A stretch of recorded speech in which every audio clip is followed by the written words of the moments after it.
তুফান মুভিটা নিউ ইয়র্কে আসতেছে সেটার আমি পোস্টার দেখছিলাম বিভিন্ন জায়গায়।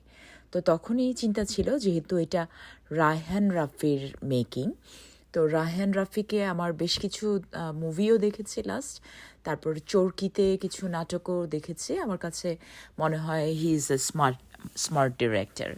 তো আমার কাছে তখন থেকে মনে হচ্ছিল যে কবে তুফান আসবে, কবে দেখব। তো গতকাল ছিল স্যাটারডে।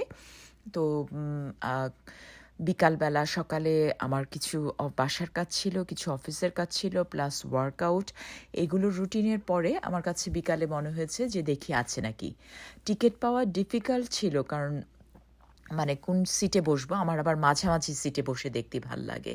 তো ওরকম একটা সিট পেতে সমস্যা হচ্ছিল। তো 7 PM এর যে শোটা, আমার মনে হয় দুটো শো কাজ করছে এখানে, একটা 4টা একটা 7টা। তো আমি 7টার শোতে চলে গেলাম। যে ওখানে বেশ কয়েকজন বাঙালি পরিচিতদের সাথে দেখা হলো।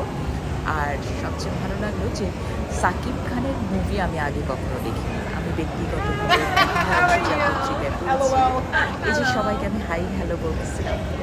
তো যেটা বলতেছিলাম যে যখন আমি বিভিন্ন কিছু পড়তাম তখন আমার মনে হতো যে না, মানে আমার মরালি তার মুভি দেখাটা ভালো লাগতো না। কিন্তু এটা রায়হান রাফির মুভি, তারপরে চঞ্চল চৌধুরী আছে, এরকম মনে হয়েছে যে যাই দেখি হয়তো সময়টা ভালো কাটবে।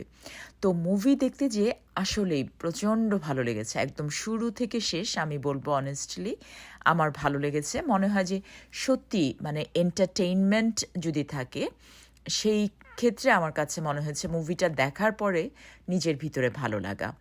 এবং বাংলাদেশের মুভি যে এত ভালো করতে পারে, অডিয়েন্সকে আটকায় রাখতে পারে, এই মুভিটা দেখে আমার কাছে সেটা মনে হয়েছে বাংলাদেশ এই মুভির লাইনে, মানে মুভি মেকিংয়ের ক্ষেত্রে অনেক এগিয়ে গেছে।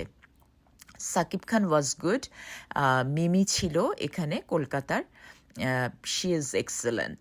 তার যে মানে দেখতে বলো বা গ্ল্যামার থেকে বলো, শি ইজ এক্সেলেন্ট। নাবিলা বাংলাদেশে, তার দেখতেও সেরকম ভালো না লাগলেও তার কথা ডেলিভারি আমার কাছে ভালো লেগেছে। মনে হয়েছে খুব নর্মালি সুন্দর করে কথা বলছে, ওই যে যাত্রা টাইপের যে আগে কথা বলতো না, ওই টাইপের না।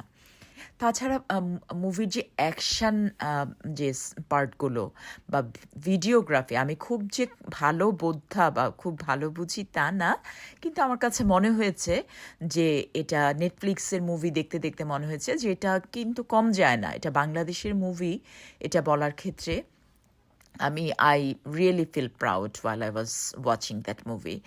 সো সব দিক থেকে ভালো লেগেছে। আর এই মুভি থিয়েটারটা ছিল শোকেজ ব্রডওয়ে হিগসভিলে।